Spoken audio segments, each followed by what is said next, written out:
Hello everyone and welcome to this webinar today. I'm Francis Seeley from GlobalNet 21 and this is one of the many webinars we do. And we've recently done a webinar on Uganda, and again today we're doing a webinar on Uganda. So it's sort of a couple of Uganda focused webinars because it's an incredibly interesting country. And the previous webinar looked at education in Uganda, and this is going to look at community development in many ways. And we've got Kato Abdu with us today, who is involved in a group called the Integrated Community Development Initiative, ICODI, I think that's what you pronounce the acronym, and he's going to talk about that. So welcome, Kato, I'm really pleased you're here with us today. But maybe we could start by you just telling us just a little bit about yourself and your background. Thank you very much, Mr. Francis, for this wonderful time and to have me on this webinar today. I'm called Kato S Abdu.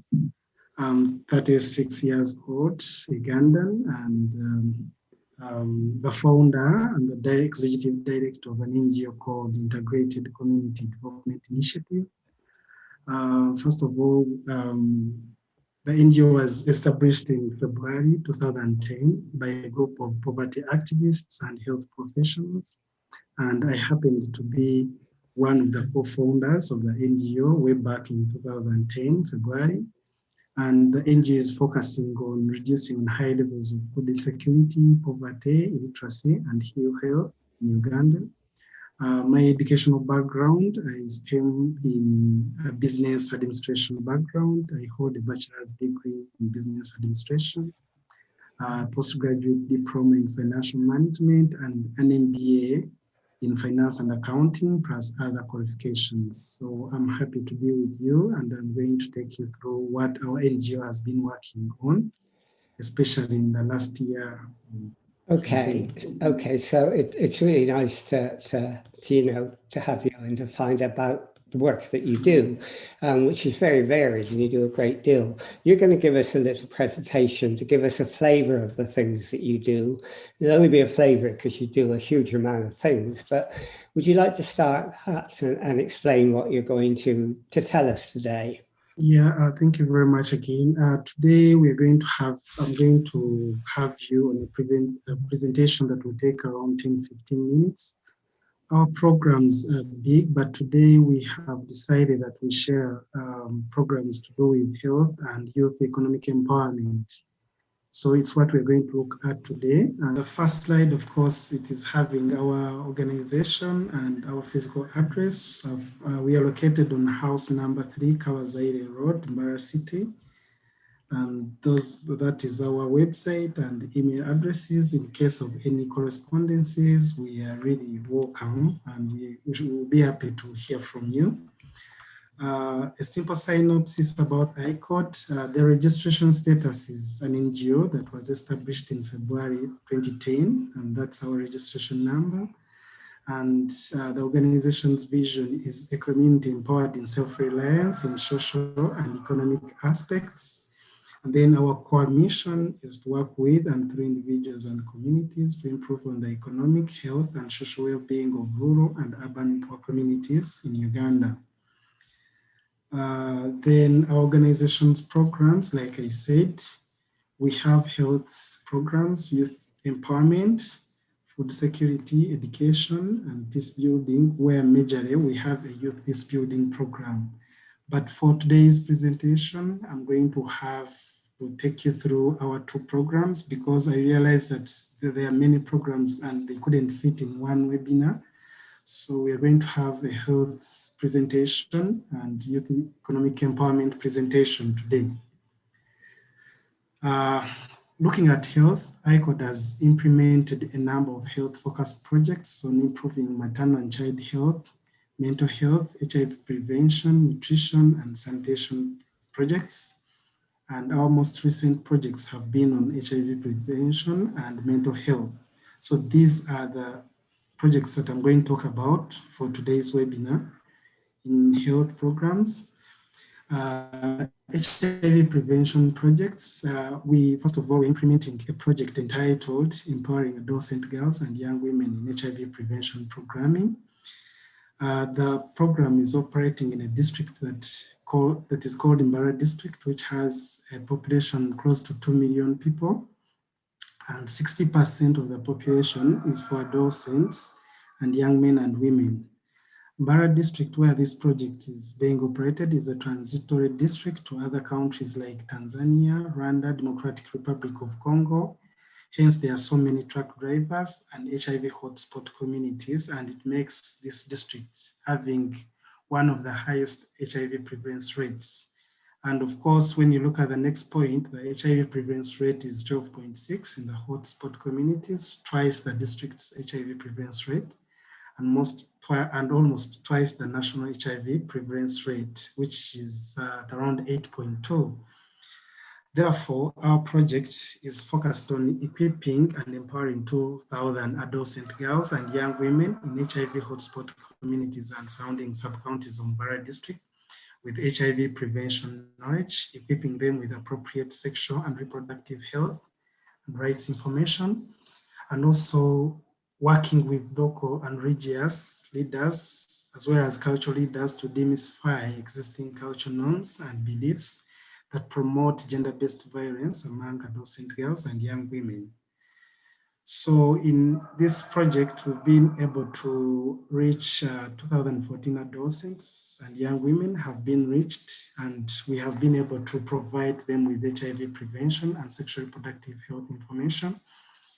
You note that in this district, it is a hotspot community district, and it's a transitory district where we have so many truck drivers, very many trading centers, and it's a transitory district to other countries. So there are lots of other small economic activities that brings in different young populations, making them vulnerable to getting HIV infection. So we've been dealing with those young communities, young populations, to make sure that we equip them with HIV prevention information, given the hardship conditions they are going through. Lacking money, lacking employment opportunities makes them vulnerable. You find that girls are really getting involved in commercial sex activities in order to get small income for their survival. So it was very prudent for us to think about such a community, empower young girls and young women, for them to have information on HIV prevention and provide them with sexual reproductive health information and services, working in partnership with the district health facilities. So far, we have also trained 124 local and district leaders and cultural leaders. They have been also trained about HIV prevention, and we are also working with them to make sure that they can demystify existing cultural norms and beliefs that promote gender-based violence among young women and adolescent girls. This project is also aimed at building capacity of adolescents, HIV positive adolescents and young women to fight and address stigma and discrimination associated with HIV in their families and communities. We are also working with public health facilities to provide targeted HIV testing, especially among adolescents and young women in HIV hotspot communities, as well as facilitating active linkage to make sure that those girls and young women who are tested and turned HIV positive, they are linked to HIV care and management. And so far in that focus area, we have already tested 612 HIV positive adolescents, and these ones have been trained and reached. These 612 have been equipped with knowledge to fight stigma and discrimination associated with HIV, and they have been empowered to train other girls and women in communities to fight HIV stigma and discrimination. We have so far tested 1,244, and 319 have been identified to have HIV, and they have been linked to have HIV care and management in their nearby health facilities. The project is also working with trained adolescents and young women, peer educators, to continue engaging the peers in using sports activities and social media social media platforms to share HIV prevention information. These trained HIV adolescent girls and young women have been trained to become peer educators, to use social media, to use sports-based platforms as one of the ways to train other adolescent girls and young women in HIV prevention, in stigma and discrimination, how to avoid or overcome stigma and discrimination. They have been able to record video clips and compact discs that we distribute in schools, in hospitals. And these clips, they are talking about HIV, how to overcome HIV stigma and discrimination. They have HIV prevention information, and they have really helped other populations that we have not reached to learn more about HIV prevention. The peer educators they have so far reached 568 adolescents and young women with HIV prevention information using a sports-based platform. And their work has really led to reduced HIV stigma and discrimination in most of the families and communities. So these are a pictorial view of some of the adolescent girls and young women who have been trained. Like I said, our project title is Empowering Adolescent Girls and Young Women. So you can see most of the adolescent girls who are trained after the training. The subsequent photos show our training in motion, as you can see them. Then we, like I said, the trainings also involve local and religious leaders and cultural leaders to demystify existing cultural norms and beliefs that promote gender-based violence. So those photos below shows the trainings of local and district leaders, cultural leaders, and religious leaders being trained to demystify the harmful cultural norms and beliefs. So looking at project 2, we've been also implementing a project titled Reducing Loss to Follow-up in PMTCT and Strengthening Early Infant Diagnosis. This project is using a community, patient, and family-centered approaches to help in reducing the impact of HIV on women and children's health.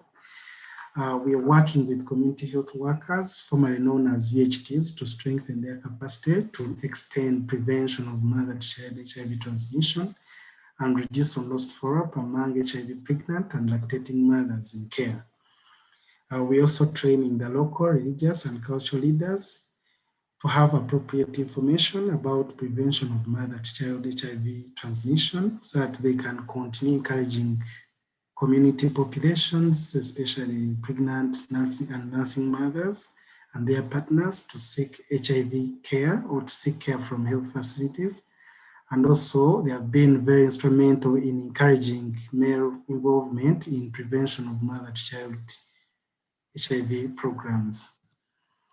We also carry out PMTCT campaigns focusing on HIV prevention and early infant diagnosis, and we're involved in building capacity of rural health workers in the districts to strengthen their health education talks, and also strengthening the provision of integrated HIV and sexual reproductive health services, including family planning services among women and young girls, but who are of the reproductive age.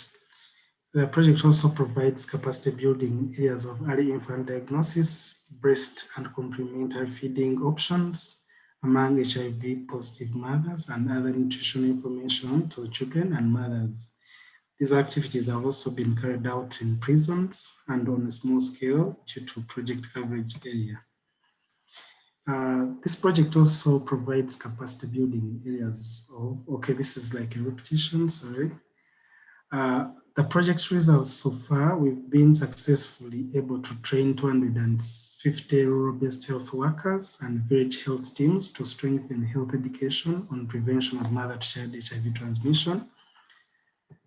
And we have also trained 405 health workers. These include government and private health workers on how to reduce lost follow-up among HIV pregnant and breastfeeding mothers and the exposed HIV, the exposed children in care.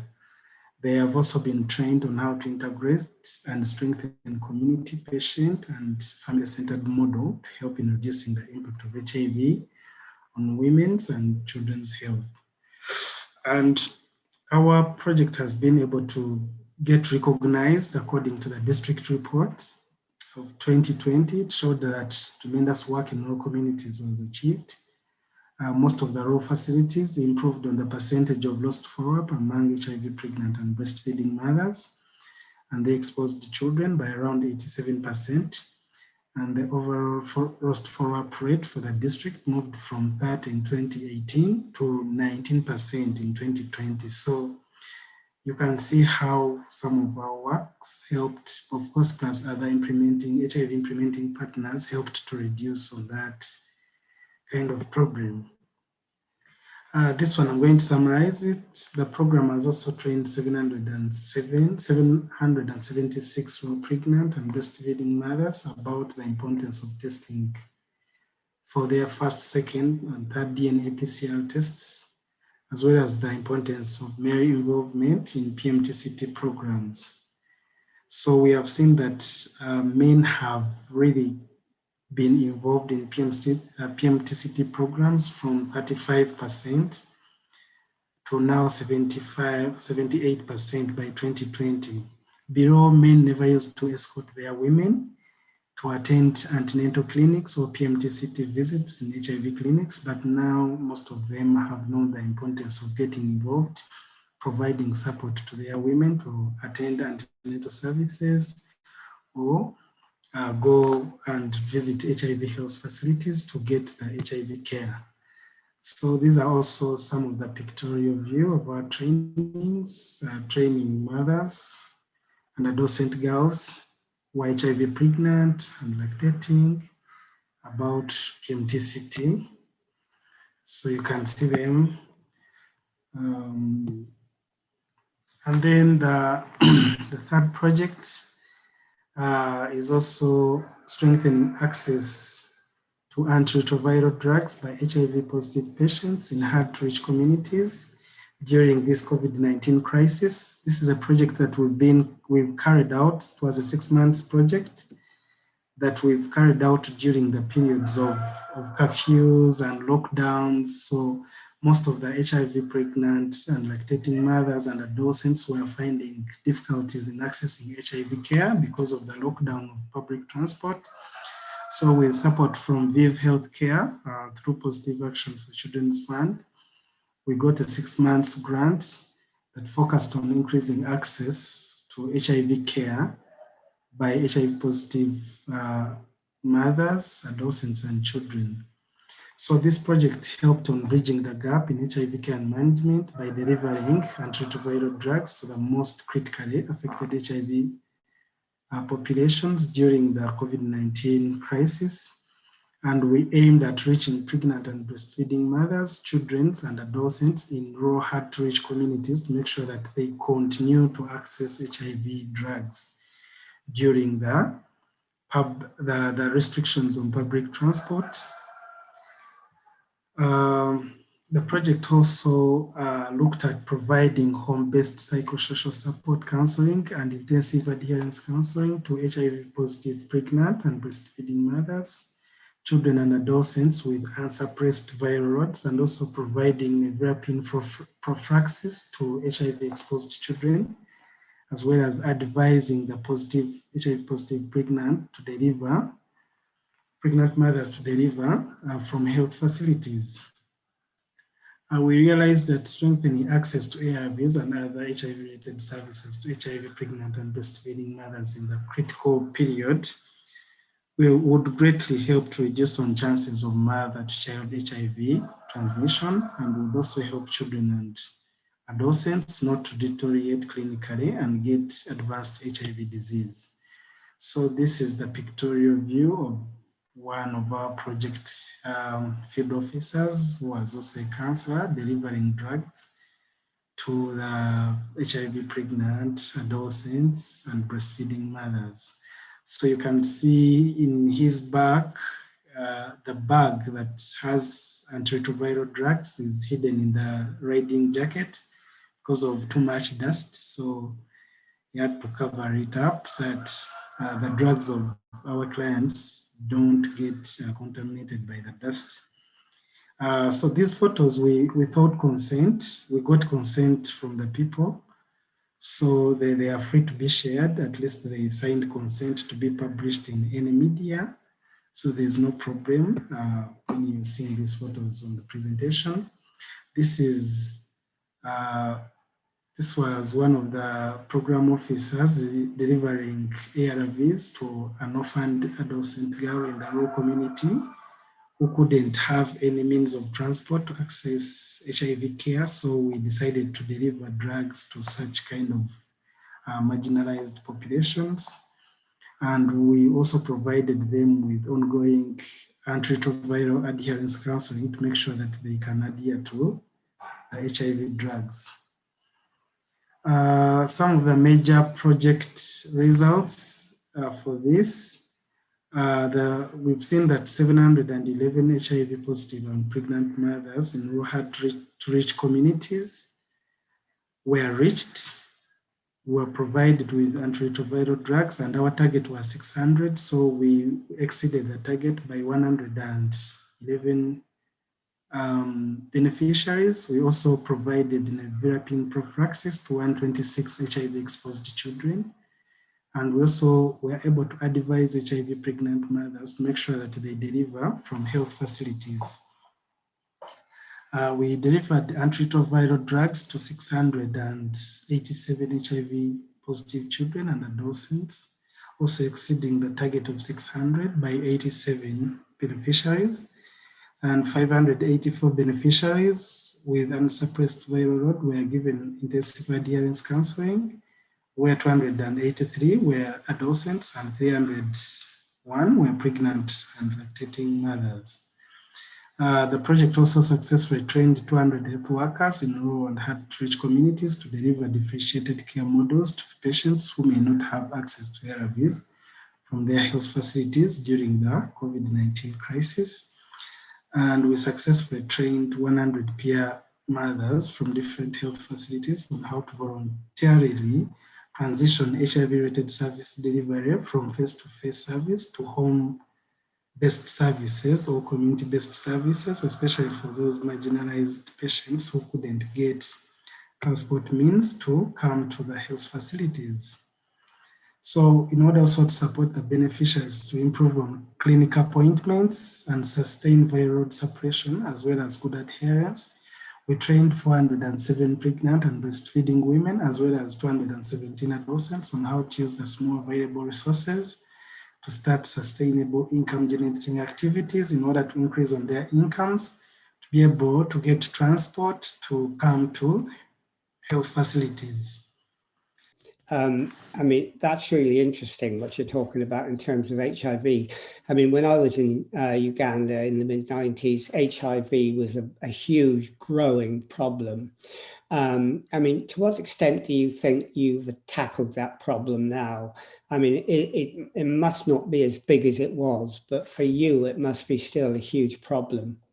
Yes, of course, HIV is still a big problem, most especially on the infection rates. We breast, if I can say that there's access to antiretroviral drugs by different partners. They have really tried to provide ARVs in different health facilities, but the infection rate is still moving high. So that's why most of our programs are really targeted to improve on HIV prevention. And we are sure that we are moving forward, most especially working in a multi-stakeholder environment.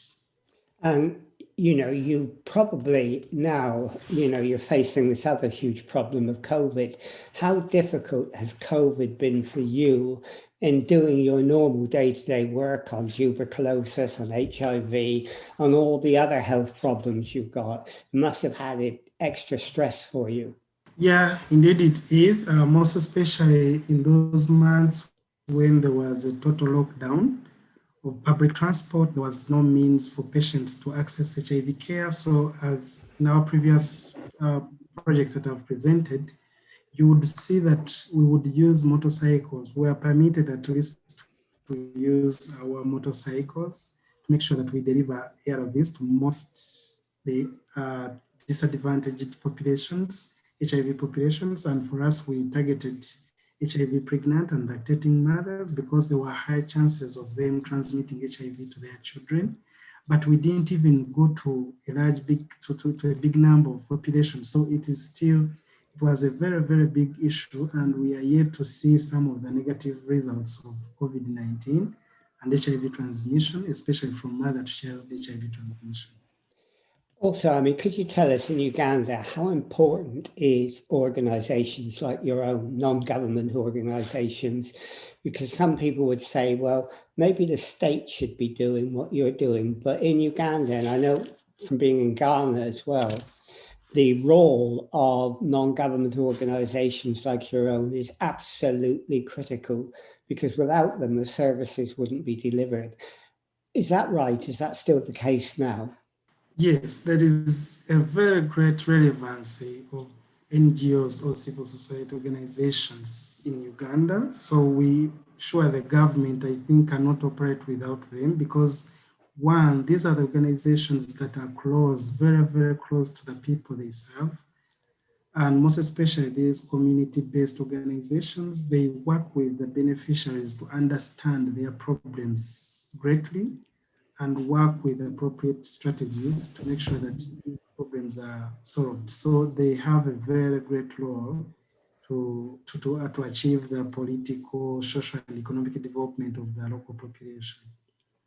Also, I mean, you work in Western Uganda, and that's an area where there's been quite a lot of conflict around refugees. There's been a lot of conflict between communities.